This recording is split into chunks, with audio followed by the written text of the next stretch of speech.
Vamos falar sobre adolescência e sexualidade, um assunto que deixa os pais de cabelo em pé. Ah, entrou. Oi, Lena! Oi, Juliana. Tudo Tudo bom, bom? querida? A gente usa na linguagem aí digital. Eu stalkeei o seu Instagram, fiquei assistindo os vídeos. Eu falei, gente, que fantástico! Eu preciso fazer uma live com a Lena. Foi indicação da mãe de um amigo do Jean, que inclusive eu vi que ele entrou aqui na live, que é a Karina, ela que me indicou sua página. E eu, assim, fiquei Obrigada, Karina. encantada.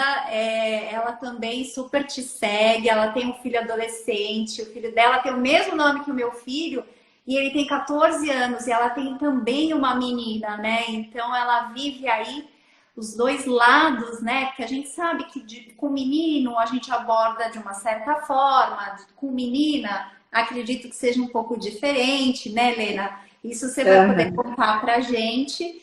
E aí eu te mandei, né? Te passei, antes da gente começar, te passei algumas perguntas. Eu não sei se você entendeu aquele meu raciocínio, aquilo que eu te passei sobre a forma como os adolescentes se expressam hoje, né? Que é diferente de É. antigamente. Uhum. Também isso foi na palestra de disciplina positiva para os adolescentes e eu achei muito interessante, muito pertinente, porque a gente na adolescência tinha as nossas vozes, né, que eram as bandas, por exemplo, Legião Urbana, que falava muito, né, sobre sexualidade, sobre a nossa rebeldia de adolescentes. A gente tinha o diário que a gente conseguia se abrir, né, soltar ali os sentimentos. As amizades eram mais próximas, não era uma amizade de rede social, né? Então era de uma outra forma que a gente se expressava como adolescente, porque a gente sabe que a adolescência é uma fase que os nossos filhos crescem na parte corporal, mas o cérebro não acompanha, eles não conseguem se enxergar no espelho, né? Eles não conseguem se entender e hoje em dia a gente vê que os adolescentes eles têm uma necessidade de se mostrar com o corpo, né? Tanto que curtem funk. Antigamente funk era de uma classe social mais baixa, hoje não. Hoje o funk está em todas as classes sociais, né? E o funk fala muito sobre sexualidade, né? Então a gente vê as danças que eles fazem, né? Queria que você falasse um pouquinho disso. Assim, dentro da minha concepção, né, como eu te falei, eu vejo que, assim, óbvio, a cada geração você tem movimentos diferentes. Então, por exemplo, eu lembro quando os meus filhos eram adolescentes, uma da forma deles se expressarem, e que eu acho que ainda continua, era a questão lá das tribos. Cada um, existiam as famosas tribos de adolescentes. Tinha os punks, tinha os roqueiros, tinha como é que é? Os hard, rock pesado, agora eu já nem lembro mais. Eu lembro que o meu filho só andava de camiseta preta com aqueles, como é que chama? Aquelas Eu coisas sou dessa do época. Metallica, enfim. Kiss, Então, AC/DC. então existia, mas existia também, e existe até hoje, quer dizer, eu acho que as tribos continuam, a forma, por exemplo, eu vejo muitos adolescentes se expressarem através eu não sei como é que é o nome que eles dão, mas através dos personagens lá de quadrinhos, que tem aquele, inclusive, tem um campeonato, um festival. Sim, sim, Então, sim. você vê hoje Ai, os. esqueci o nome, mas eu já lembro, te falo. Tem Naruto, o. Hã? Naruto, o Naruto. personagem Pronto. é um deles. Então, existe a forma que eles se expressam através da arte. A música, para eles, não deixou de existir, ela continua existindo, seja funk, Bem seja forte. pagode, seja forró, seja samba, seja música americana, estrangeira, enfim. Né? Eu vejo, por exemplo, a dança. A dança de salão, por exemplo, que na minha geração, as pessoas não queriam mais saber de dançar, só dançava nem os dois para lá, era um para cá e outro para lá e só dançava solto. Hoje em dia, na sua geração de adolescente, praticamente se dançava só solto. Hoje a dança de Passinho, salão, eu sou da época dos passinhos. dos passinhos, né, das coreografias. Então, Sim. e hoje ainda continua tendo as coreografias, mas também tem a dança de salão também vem ocupando um espaço na vida dos jovens. Eu vejo muitos jovens aí envolvidos nas academias, né, buscando esse tipo também de manifestação. Você Sim. tem os esportes, né? A capoeira, você tem o basquete, você tem o futebol. Antes a gente tinha muito mais presente o futebol, hoje você tem uma diversidade maior. E Verdade. você tem, obviamente, a internet, né? A internet, que é uma forma deles se Até caiu a expressarem, caneta. que é uma forma deles se expressarem também. Você vai ver aí os youtubers adolescentes que você vai encontrar de vários tipos, de várias maneiras, com vários conteúdos, de conteúdos sérios, a brincadeiras, a comédia, a violência, você vai encontrar de tudo. Então eu acho que o adolescente hoje ele tem uma diversidade ainda maior de expressão. O diário que você fala era uma coisa muito mais característica das meninas, né? Sim. Hoje em dia, talvez elas tenham o diário, só que esse diário não é mais escrito num caderno, mas sim através de um vídeo gravado, sabe, colocado e postado na internet. Aliás, o diário hoje não é só das meninas, é das meninas e dos meninos também, são dos dois, e que fica muito mais focado nessa nova alternativa que são as redes sociais. Sem dúvida nenhuma, essas redes sociais, elas fizeram aí como é que diz? Uma revolução no comportamento das pessoas, principalmente dos jovens e das crianças, né? A gente já vê criança, bebê, que já sabe mandar mensagem, quanto mais a criança, o adolescente que tem aí, já nasceu nas redes sociais e que sabe manusear isso muito bem, obrigada. Então, ele Melhor que tem nós, melhor que os adultos. com relação à música, a gente fica muito impressionado com o funk. Nossa, o funk, ele fala muito de sexualidade. Mas se você for olhar a música, ela sempre falou de sexualidade e de relacionamento, não é? Sim. Claro, você tem as músicas, mas se você pega, por exemplo, os forrós, que eu daqui de Alagoas, né, que sou apaixonada por esse ritmo, os forrós, eles sempre trouxeram um conteúdo erótico, um conteúdo Sim. sexualizante, de sexualização. Mas se você pegar mesmo as músicas românticas, para aquela época que ele existiu, isso também era erotização. Ou seja, mesmo quando se dançava aquelas danças, né, que eram danças onde as pessoas só se tocavam na ponta dos dedos, né, aquelas danças com toda a cerimônia, mas aquele tocar de dedo era o único contato que era permitido socialmente. Aquilo provocava uma sensação e uma erotização tão forte quanto é hoje as meninas dançarem funk, ou os meninos dançarem funk. É que, Sim. obviamente, o olhar sobre a sexualidade, ele vai mudando. E ao mudar, o comportamento também muda, né? Então, coisas que para a gente antes é que as pessoas levavam o relacionamento a sério, porque a situação era muito mais difícil, um contato mais difícil. Hoje, esse contato é muito mais fácil. Não quer dizer que eles deixaram de levar a sério. É só um outro contexto que a gente precisa aprender a olhar de acordo com a situação que eles estão vivendo hoje. E Sim. não com aquela situação desejada, com aquela situação idealizada. Porque quando a gente fica presa à nossa situação idealizada, a gente não enxerga, né, o que está acontecendo de fato, né, o que é o real. Quem é o Ele é filho, seu diferente. filho real, né? A gente conversou sobre isso. Quem é o seu filho de verdade, né? Como é que ele se introduz nessa nova sociedade, nessa nova adolescência, que é o normal para ele e para a gente é um bicho de sete cabeças, né? Exato. A gente está aí diante de uma sociedade que não é estática, ela muda.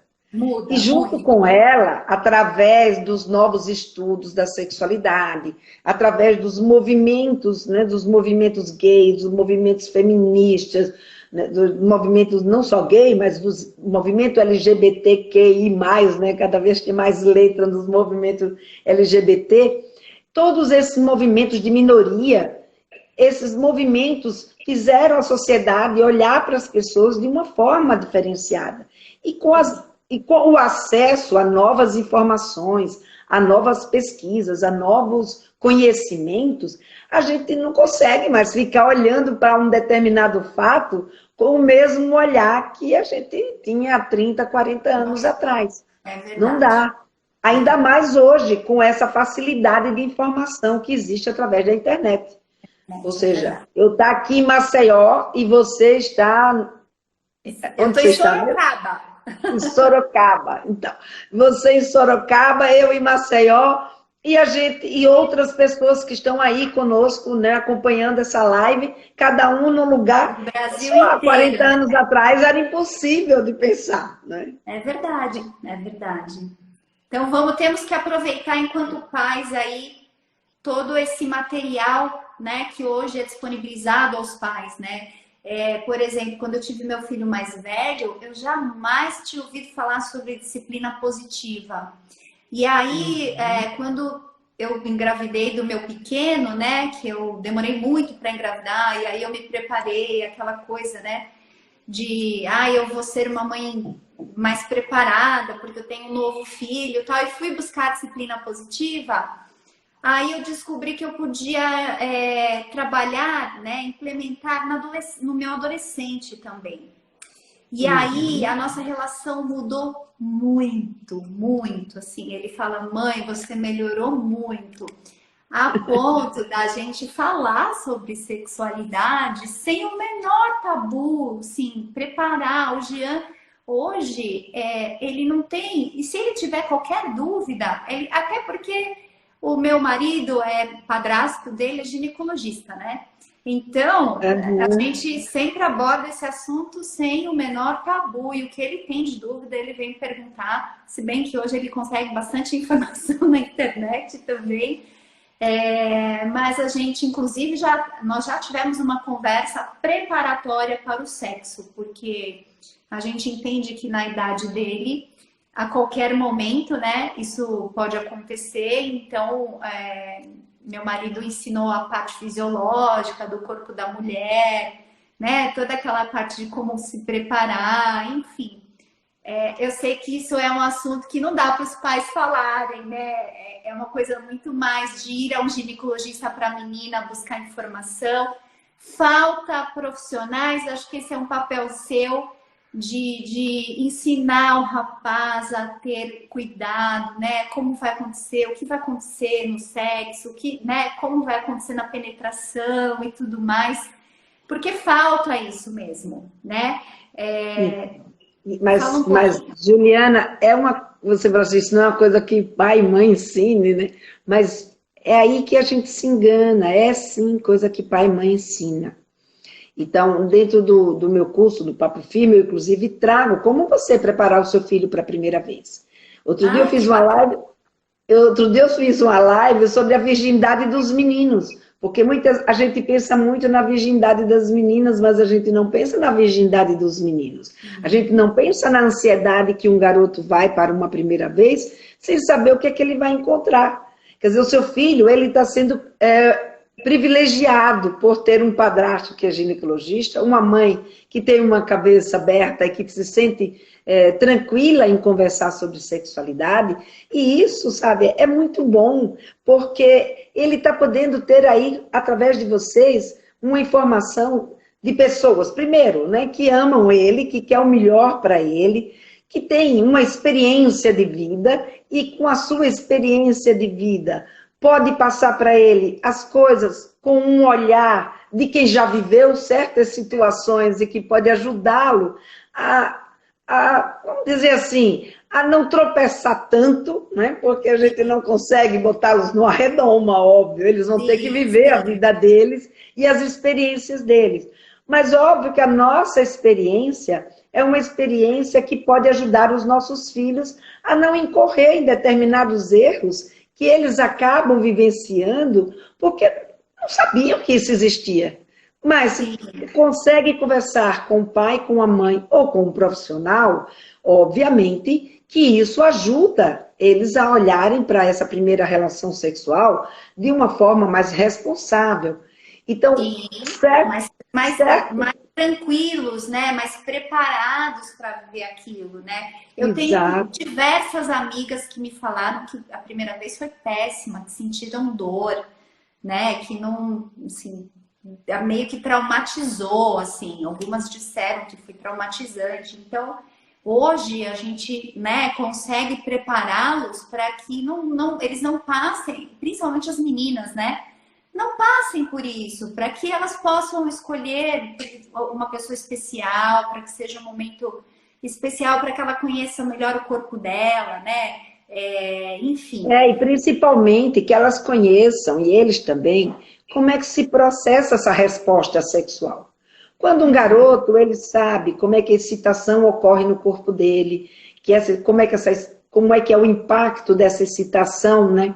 Quando ele tem um conhecimento sobre ele, como é o impacto dessa excitação, se demora mais, se demora menos, como é que ele controla isso, e saber que quando ele tem o orgasmo, e a ejaculação acontece, que esse desejo tende a diminuir ou praticamente a zerar, e que se a garota não foi bem trabalhada durante esse preparo, e ele quiser ter uma penetração com ela e ela não estiver preparada, vai doer. Então, o que acaba acontecendo? Por que muitas garotas, elas têm problemas na primeira relação sexual, guardam uma imagem muito ruim da primeira relação sexual?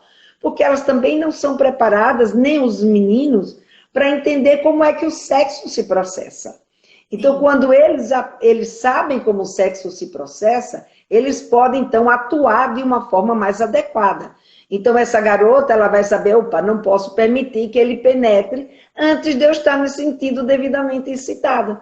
Como elas não são preparadas, tem uma educação voltada para a inibição na hora do sexo, de olhar muito mais para a atuação do homem, as necessidades do homem. Quando o homem toma a iniciativa de penetrar, muitas vezes ele vai penetrar num momento que ela ainda não está pronta.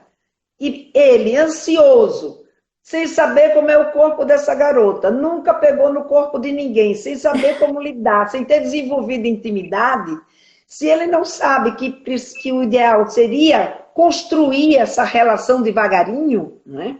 Ele vai chegar numa primeira vez e vai se dar mal, ele não vai saber lidar com essa garota.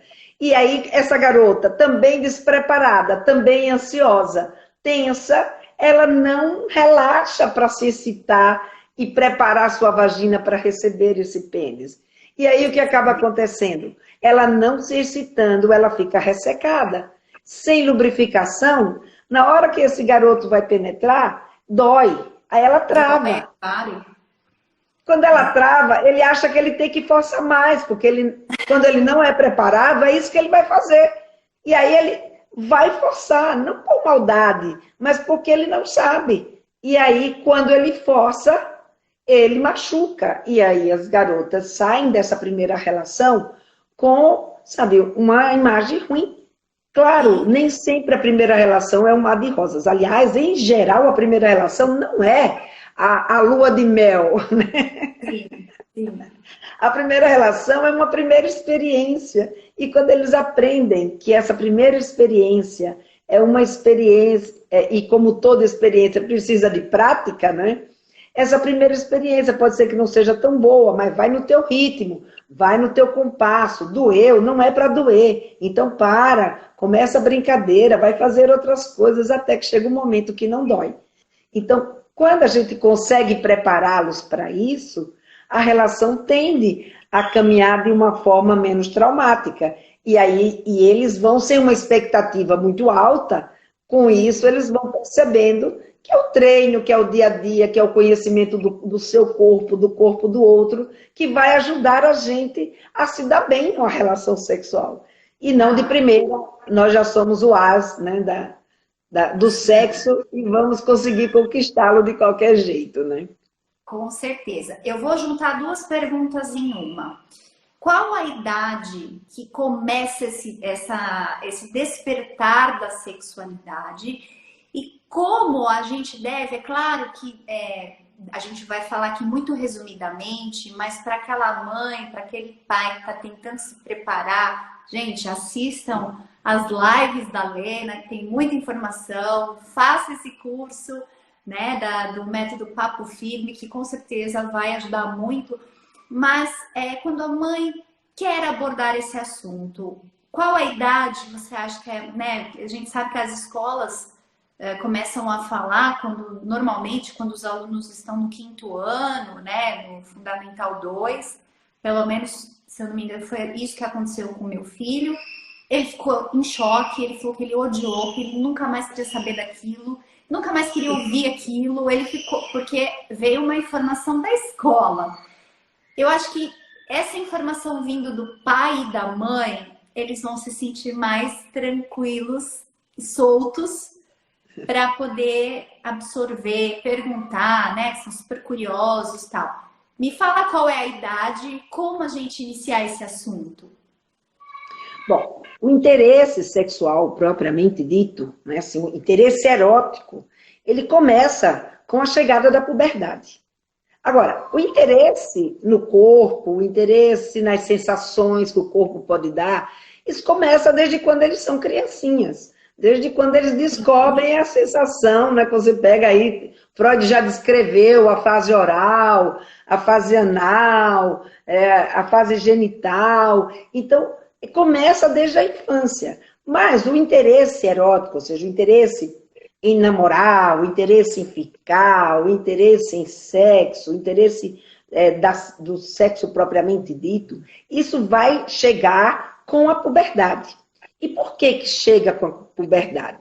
Porque nós somos seres humanos e os seres humanos foram projetados pela natureza para que eles se reproduzissem através do sexo. Então vai chegar uma determinada idade do ser humano que ele vai precisar fazer sexo para poder lhe dar continuidade à sua espécie. Então a natureza fez com que a gente se preparasse num determinado momento da nossa vida para começar a se interessar por sexo, para que nós pudéssemos ser capazes, na fase adulta, de nos reproduzirmos e de fazermos, e para isso precisamos fazer sexo. Então, quando chega na adolescência, ou seja, na puberdade, quando por volta ali dos 10, porque a puberdade depende, tem adolescentes que vão começar a puberdade por volta dos 9, tem outros que vão ser só lá pelos 12, 13, outros no 14. Então, mas em geral, ali por volta dos 9 para os 10 anos de idade, vai começar, né, vão começar as primeiras manifestações desse início de mudança. Ou seja, agora ele vai começar a deixar de ser criança e se preparar para ser um adulto. Então, o que é a adolescência? É essa fase de preparação da criança para se tornar adulto. A vida adulta, sim. E qual é o grande problema? É que a gente não quer que os nossos filhos cresçam. E aí a gente fica brigando contra o desenvolvimento deles. E qual que é o grande marco, né? O que concretiza que os nossos filhos estão crescendo? É exatamente o interesse pela sexualidade. Porque é esse interesse pela sexualidade que comprova, poxa, o meu filho está crescendo, está se interessando por sexo, é porque não é mais criança. Né? E isso começa na puberdade. Então, que idade começar a conversar com os nossos filhos? A gente começa a conversar com eles sobre sexualidade desde a hora que a gente engravida, e a gente nem sabe que a gente está falando com eles sobre sexualidade. Na hora que você escolhe o nome do seu filho, você escolhe o nome da sua filha, aí já está embutida as suas expectativas em relação ao que você espera que ela seja como mulher, ao que você espera que ele seja como homem. Então, esse nome é um ninho de valores e expectativas que a gente deposita no significado dele ali para os nossos filhos. E quando ele vai crescendo, tudo que corresponde àquilo que a gente tem expectativa, a gente vai estimulando, e o que não corresponde, a gente vai desestimulando através da educação.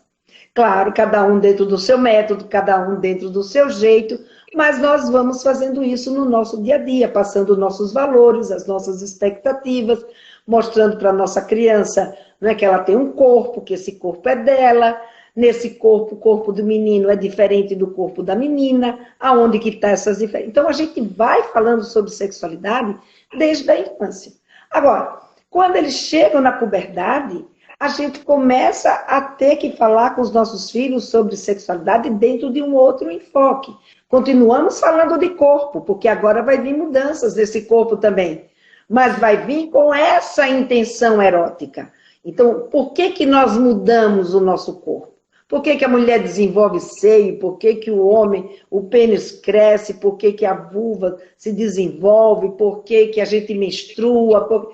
E aí a gente vai ter que contar toda essa história para as nossas crianças, para os nossos púberes. Então, quando eles começam a manifestar qualquer transformação no corpo deles, é sinal de que a gente já não pode mais negar essas informações para eles.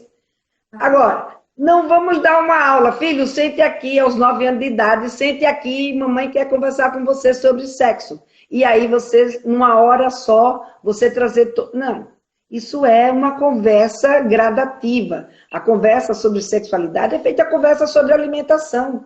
Um dia você fala de uma coisa, no outro dia você fala, né, de um legumes, que é importante, no outro dia você fala, né, da carne, ou você fala do frango, outro dia você fala dos sucos, das frutas, e de acordo com a necessidade, a gente vai adequando a alimentação dos nossos filhos às necessidades. O jeito de comer, como se portar, o que comer de manhã, o que comer de tarde, o que comer de noite. A mesma coisa vai acontecer com a sexualidade, porque a nossa sexualidade, ela é conduzida por uma expectativa social. Existe uma sociedade que espera dos nossos filhos que eles se comportem do jeito A, B ou C. Mas se eu não ensino para minha filha ou para o meu filho o que é que se espera dele, ele vai agir feito bicho. Como é agir feito bicho? É conforme a natureza mandou. Sentir o desejo, vai lá e transa. Agora, se eu mostro para ele que ele tem um corpo, que esse corpo tem um dono, que ele é uma pessoa que está inserida dentro de uma sociedade, que ele tem valores, tem expectativas, então muda a concepção dele enxergar esse ato sexual. E a gente vive numa sociedade que traz uma série de normas, uma série de regras. Tudo isso precisa ser conversado, tudo isso precisa ser discutido com eles. E para isso, a gente tem que trazer nessa hora que eles estão mudando esse corpo, na hora que eles estão entrando nesse momento do interesse propriamente dito, né, da sexualidade.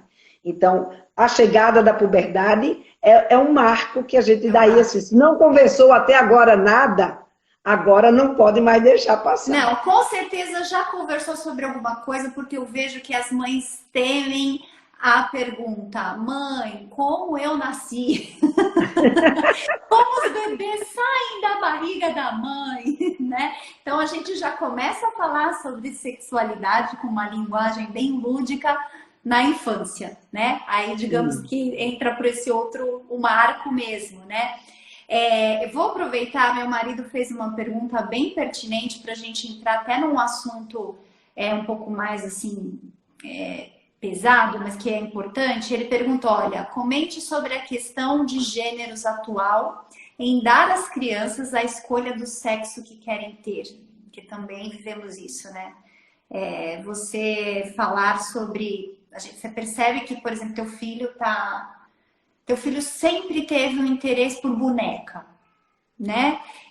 Hoje a gente vê que as escolas abordam mais, né, sobre sexualidade sem gênero, né? Existe agora até, né, as palavras que são sem gênero, né? Fala um pouquinho sobre isso com a gente, Helena. Como abordar esse assunto com os filhos? É um tema, né, que eu coloquei para você, é um tema bem, bem polêmico e atual. E gênero, eu lembro que, assim, até bem pouco tempo, você falava de gênero, você falava de masculino e de feminino, ponto. Então, a gente tinha uma visão, né, que se considera uma visão binária, ou seja, ou é um ou é outro. Não existia meio termo. Só que você vai vendo que as pessoas, à medida que elas vão se informando cada vez mais, que elas vão desenvolvendo novas consciências, que elas vão conversando a respeito, né, do que acontece, e você vai tendo mais conhecimento, principalmente, né, com a facilidade das redes sociais, de você entrar em contato com pessoas, né, das mais variados jeitos de viver a sua vida e de viver o seu jeito de ser. Você vai vendo que as pessoas, elas não são iguais. Essas pessoas, elas vão se construindo a partir de expectativas e de forma de identificação que elas podem variar. Então, claro, você nasceu com um aparelho genital masculino, você é considerado uma pessoa do sexo masculino.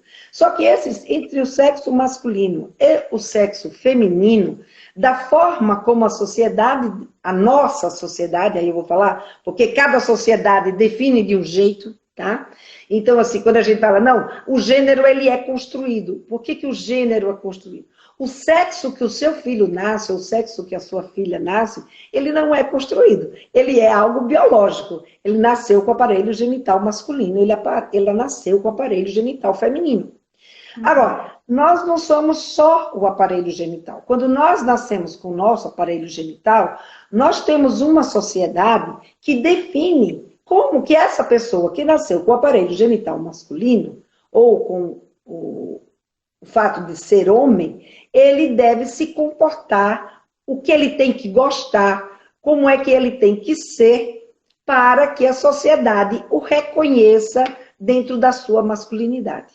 A mesma coisa vai acontecer com as pessoas que nasceram com o aparelho genital feminino. Então, se nasceu com a vulva, nasceu com o útero, nasceu com tubas uterinas, essa pessoa é considerada uma mulher, e por ser uma mulher, existe também uma série de comportamentos que se espera que essa mulher tenha, de coisas que se espera que ela goste, enfim, uma série de regras e de normas de comportamento que se espera que eles adquiram, e então essa sociedade vai estabelecer esses conceitos. Só que nós não somos também só corpo biológico e só sociedade. Nós temos um outro elemento aí que é o nosso cérebro, que é a nossa mente, que é a nossa identidade, que é a forma como cada um de nós nos identificamos com o fato de ter nascido com este sexo biológico e com essas características que a minha sociedade diz que eu tenho que ter em relação ao fato de eu ter nascido com este sexo biológico. Então, você vai encontrar pessoas que eles vão nascer do sexo biológico masculino, ele vai se identificar com essas características que a sociedade diz que são de homens, e, portanto, vai se reconhecer nessas características e vai se sentir, né? Se sentir homem. Não só vai se comportar, mas vai se sentir homem, ele vai se identificar com isso que está sendo colocado para ele. Então, essa pessoa que nasce desse jeito, que sente desse jeito, se comporta desse jeito, é o que atribuíram o nome de cisgênero. Então, é aquela pessoa que seria aquela pessoa fiel a todas as características e a todas as expectativas que aquela sociedade estabeleceu de acordo com o sexo biológico e a sua capacidade de identificação. A mesma coisa vai acontecer com o feminino. Então, e se esse homem gostar, tiver como seu interesse sexual, a pessoa que desperta o seu interesse sexual, uma pessoa que seja do sexo oposto, então ele é considerado cis-hétero. Então ele é um homem cis-hétero. Essa é uma mulher cis-hétero. Então são os dois extremos da binaridade, né, que se colocava do gênero. Mas aí o que se descobriu? Que as pessoas não são só assim. Porque o que era que acontecia? Quem fugia a esse padrão, ele era desqualificado pela sociedade. Ele era ignorado pela sociedade. Ele era, inclusive, maltratado pela sociedade. E aí as pessoas foram, que aí você tinha um extremo. Não, aí você pegava um outro extremo. É o travesti. É aquele que se identifica com o sexo oposto e ele se transveste, né? Quer dizer, não que ele se identifica no sentido de se sentir, porque aí já não é o travesti, é o transgênero. Então, o transgênero, o travesti, ele gosta de se vestir, ele sente prazer em se vestir do jeito do sexo oposto, da forma como o sexo oposto se veste. Uhum. Então, o homem que gosta de se vestir de mulher, mas ele não se sente mulher. Ele se sente homem, mas ele gosta de se vestir de mulher. O transgênero é diferente. Aí você tem ali bem no meio, que é o transgênero, que é aquele que ele não se identifica com o sexo biológico que ele nasceu. E isso não é porque a família liberou para ele ser do sexo que ele quisesse ser.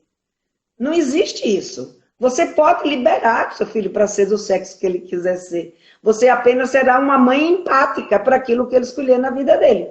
Mas essa escolha, ela não depende disso. Essa escolha depende de todos esses fatores e outros mais, né, que a gente ainda tem muito a aprender a respeito de como a gente constrói as nossas identidades.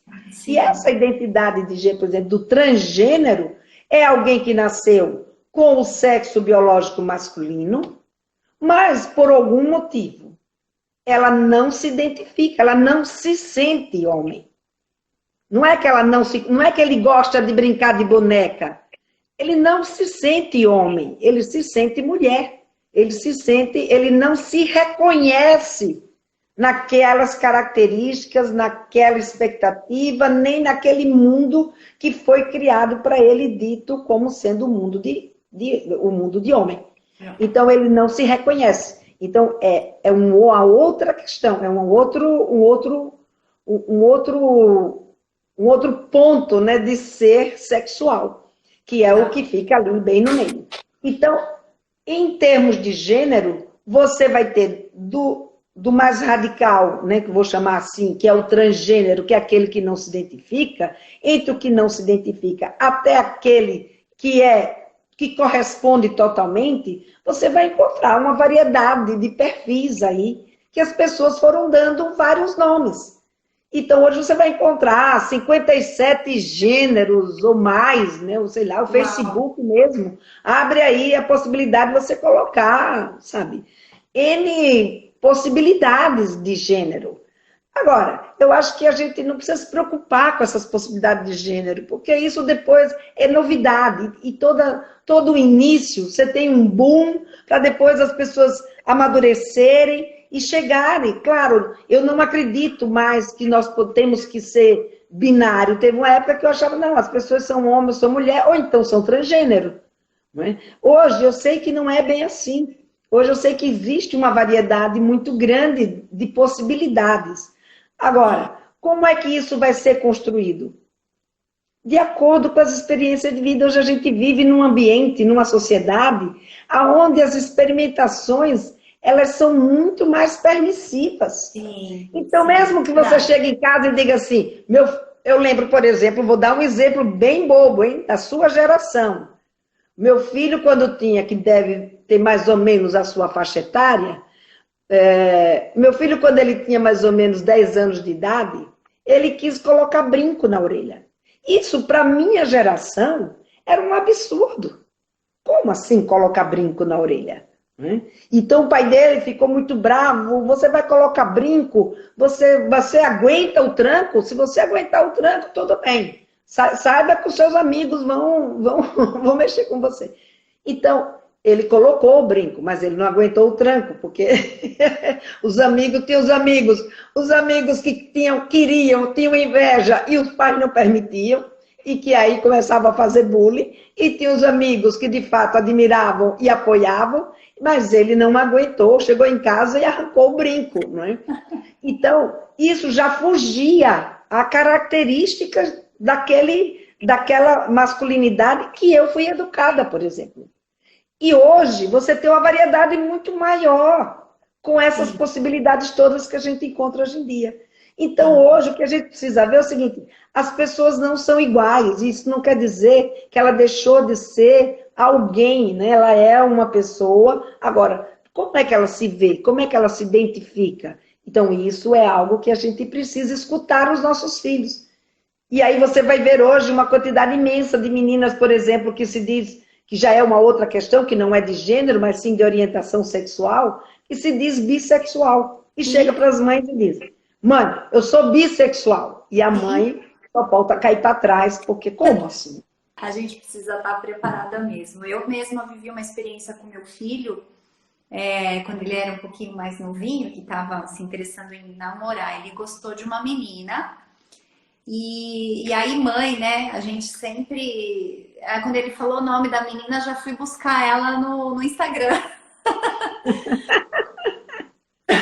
E aí eu me lembro que tinha uma pergunta, ela abriu uma caixinha de perguntas, e aí perguntaram para ela, você tá no momento com... Você é de beijar menino ou menina? E ela respondeu assim, eu beijo menina, normalmente eu beijo menina, mas nesse momento tô beijando menino.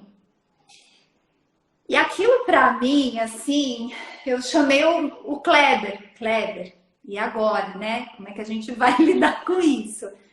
Mas, no caso dela, eu comecei a observar e conversando com o Jean, que ela era uma menina que não tinha uma presença dos pais. Ela se sentia muito sozinha, ela era muito carente, ela era desequilibrada, então assim, ela dava uns pitis, sabe? Ela perdia mesmo o equilíbrio. Então ali tinha uma questão ali emocional muito forte, né? Que a gente até viu, fez o Jean enxergar isso, né? E aí no final ele enxergou e ele falou, não, realmente não é pra mim e tal. Mas eu posso me deparar com uma situação dessa novamente, né? Então, a gente tem que estar com a mente bem aberta enquanto pais e buscar informação, que hoje tem muita informação disponível, né? Tem as educadoras sexuais que podem nos auxiliar nessa questão. Eu acho que é muito válido. Hoje os pais se preparam mais para ser pais, né? Então, eu vejo, por exemplo, na disciplina positiva, tanto de gente de mães que vão buscar auxílio na disciplina positiva para ter uma relação melhor com as crianças na primeira infância, né? Então, eu acho que isso é um caminho, né? Eu enxergo isso como muito positivo, essa disponibilidade que a gente tem hoje, que na época dos nossos pais não tinham, né? Então era muito mais difícil da gente abordar esse tipo de assunto com os pais, por exemplo, né? O filho só depois de maduro ia contar para o pai, eu sou gay, né? Exatamente. Quando conta, agora, né?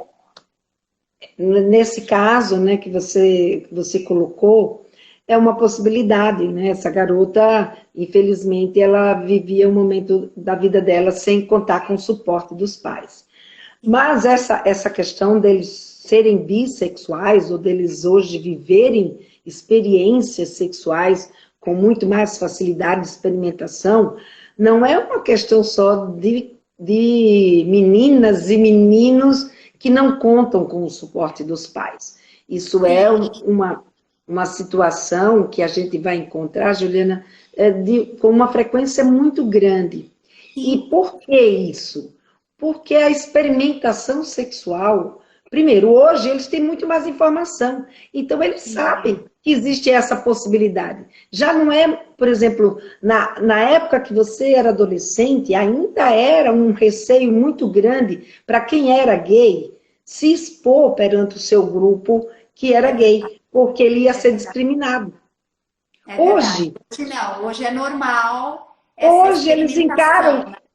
Então você perguntou como eles se expressam. Hoje eles encaram, por exemplo, a questão da sexualidade, a orientação sexual das pessoas, com, sabe, um conhecimento sobre a diversidade sexual muito amplo. É muito mais tranquilo para eles, E sim. nessa idade que eles estão começando, aprendendo a ser, como eu falei, a adolescência, é um momento que eles estão se preparando para a sua fase adulta.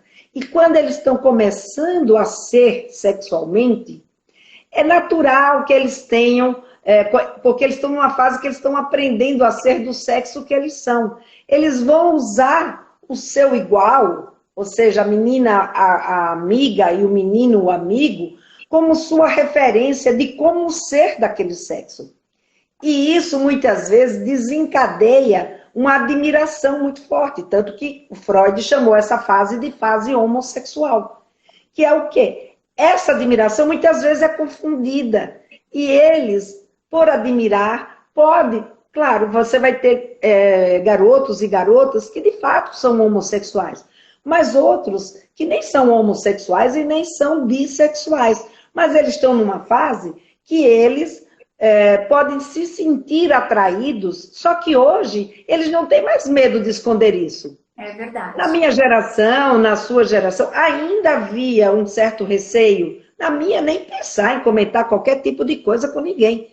Na sua ainda havia um certo receio. Hoje, esse receio já não existe. Porque Não, até na própria internet você encontra os seus iguais. E aí eles sim, vão procurar esses grupos. existem os clãs, né? Onde eles Exato, conseguem se enquadrar. Sim, e os exato, amigos aceitam numa boa, né? exatamente. O Jean tinha um amigo na época dele, estava no 7º ano. Mãe, você lembra aquele meu amigo da escola, que era uma outra escola que eles estudaram juntos? Lembra? Ah, então, ele é gay. Ele falou pra mãe que ele é gay, ele se assumiu e tal. Eu falei, bacana, filho, né? Que bom que ele já conseguiu ter a consciência ali do que ele é e se assumir. Isso é ótimo, né? É um É. alívio, né, para todos nós, né, na verdade, Sim, enquanto sim. Porque ser se você humano, né, pensar você a poder quantidade de jovens, né, da época que não podiam se expressar, que se é verdade. suicidaram por conta disso. Então, muitas vezes as pessoas dizem, não, isso é uma bobagem, essa safadeza deles, são jovens que sabem... Não, gente, se fosse assim, a coisa que eles mais querem é corresponder às expectativas dos pais. Quando Isso. acontece uma situação que eles são diferentes, eles precisam encontrar pais que deem um suporte. E aí o que eu falo desse suporte é de suportar, lidar com essa realidade, né? De suportar, conversar sobre a sexualidade, sem ver naquilo uma agressão pessoal, porque o que eu vejo muitas vezes são os pais olharem para aquilo como não é o adolescente que quer agredir. Então se parte para esse conceito e em vez de se chegar, né, de se aproximar, não, eles acabam tendo atitudes que afastam. E aí você não pode proteger, você não pode orientar, você não pode, sabe, dar suporte, você deixa seu filho sozinho. Eu estou assistindo a uma série que me chamou muita atenção dessa solidão do adolescente em relação aos pais, porque muitas vezes a gente fica muito preso aos nossos valores e às nossas expectativas e não olha o momento que os nossos filhos estão vivendo, que é aquela série 13 Razões Why, né? Sim, sim. 13 razões, que é a história de Meu uma filho, garota que se os meninos, suicida. né, os adolescentes assistem. 30 Reasons. 30 Reasons Why. Né? Acho que é isso. E eu fiquei, claro, são adolescentes mais velhos, já tem ali, já estão no último ano do colegial, né? Eles já têm ali, já indo para a universidade. Mas é exatamente o momento, ali por volta dos seus 15, 16 anos, que eles estão bastante vulneráveis, porque eles já estão no mundo. Eles já saíram das garras dos pais e das mães. Né? E Olha se lá, durante a puberdade os pais não aproveitaram para fortalecer, né? Eu digo que é como uma borboleta que precisa sair do casulo. Se eles não aproveitaram para preparar, né, ser um casulo para o seu filho, capaz de fortalecer as suas asas, eles não vão poder voar com firmeza. Vão tombar, vão cair, vão se machucar. Mas se esses pais puderem ser um suporte, se esses Nossa, pais puderem conversar sobre sexualidade, porque a sexualidade é o principal evento dessa adolescência. É o sim. principal evento, sabe, da nossa transformação em Da adulto. iniciação para a vida adulta, né? Exatamente, porque é a sexualidade que vai nos fazer se unir a uma outra pessoa, formar o nosso par, ter a nossa própria família e dar continuidade à nossa existência. Claro, existem outros fatores, sem dúvida nenhuma, não estou negando aqui. Né? Nós temos fator econômico, nós temos fator, né, social, nós temos aí várias questões que envolvem isso. Mas a sexualidade, ela, nesse momento de transformação, que é a adolescência, é crucial que a gente entenda ela e dê a ela o seu devido valor, o seu devido respeito, que a gente acaba não dando, a gente fica achando que é bobagem, que é uma fase que dá e passa. Não, isso daí não precisa falar. Precisa falar. Tudo é importante. Olha, Lena, a gente tá assim, já ultrapassamos um minuto, ainda não fomos derrubadas. Eu queria trazer uma pergunta para você, já vou engatar na segunda, para a gente tentar abordar esse assunto rapidinho. Quais os prejuízos do início da prática sexual cada vez mais jovens? E qual a alteração psicológica nas meninas que engravidam precocemente? Que também faz parte da primeira pergunta. Bem difícil de responder rapidinho, viu, Juliana? É um desafio. Então, qual é o prejuízo? O prejuízo, um deles a gente já comentou, é ele ter uma experiência desastrosa, é ter uma experiência sem preparo, sem estar num momento, sem ter tido tempo, né, de desenvolver uma intimidade para que essa relação sexual acontecesse, não só em termos prazerosos, mas também com a responsabilidade que uma relação sexual exige. Então, uma relação sexual não é só uma questão de estímulo e resposta. Uma relação sexual, ela tem consequências. E o garoto e a garota precisa conhecer, não só conhecer como usufruir dessa função que nós temos, que é tão boa e importante, mas também das consequências que ela traz. Quando eles Tem um não são pouquinho de preparados. maturidade dentro da adolescência, né? A preparação, né? Exatamente. Então ele tem ali, por exemplo, quando a menina menstrua e o garoto ejacula, fisicamente eles estão prontos para a relação sexual.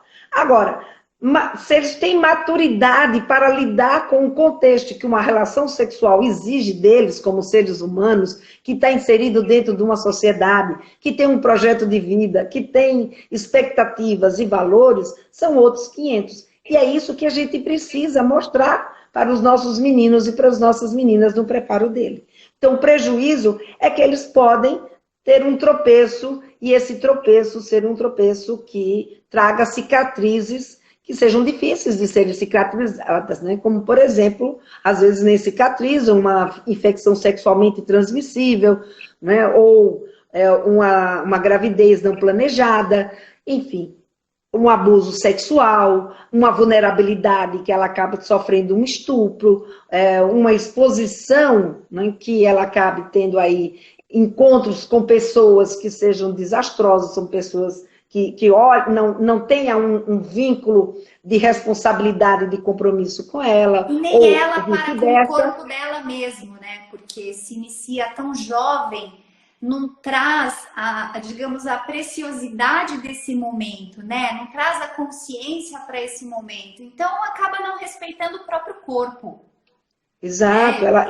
ela precisa se autoconhecer, perceber se ela está se sentindo pronta para isso.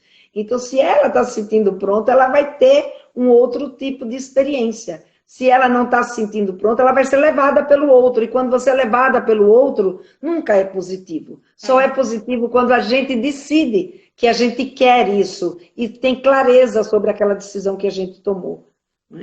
E com relação a uma gravidez na adolescência, engravidar na adolescência, qual é a questão não só é psicoemocional, ela é principalmente social, né?